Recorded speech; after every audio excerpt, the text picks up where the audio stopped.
Hello students, now we will understand what is total internal reflection with the help of a ray diagram.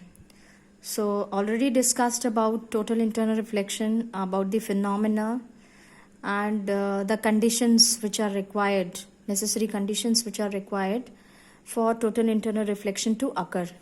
So here I have drawn an interface that separates two medium. The first condition for total internal reflection is that the light must travel from denser to rarer medium. So let us consider this to be denser and this to be rarer medium. Now light will strike first on the denser medium, making some angle with the normal. For example, some angle with the normal. It will be refracted away from the normal, certainly, because from denser to rarer, light is refracted away from the normal. Now, we gradually increase the angle of incidence such that we can observe a change in angle of refraction. That is, on increasing angle of incidence, angle of refraction also increases. Now, we have increased the angle of incidence to such an extent that angle of refraction becomes along the interface, that is, R becomes 90 degrees. Okay. So when angle of refraction becomes 90 degrees, that means it becomes along the interface, it moves along the interface.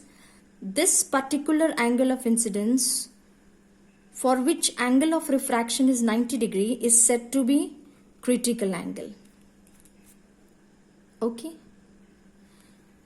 Again, in the third case, what we will do is, we will increase the angle of incidence beyond critical angle such that now our angle of incidence is more than critical angle. So for this angle, the light moves into the same medium, causing reflection of light, where this angle of incidence, which is greater than critical angle, becomes equal to angle of reflection. So this is how total internal reflection occurs.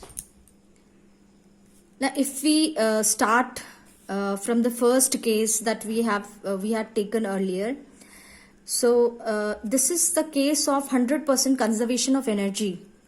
So that we can understand with the help of looking at a sort of refraction also occurring simultaneously at each and every instant of time. So here the refraction occurred along with the reflection. Okay. Reflection also occurs. For example, reflection occurs 5% and refraction occurs 95%. 100% intensity of light is incident, 95% light is refracted, 5% of light is reflected. Now what happens in the last case, we can see that 95% of the refracted ray merges into the 5% of the reflected light. So this causes 100% of the conservation of light energy. So that is why it is known as total internal reflection.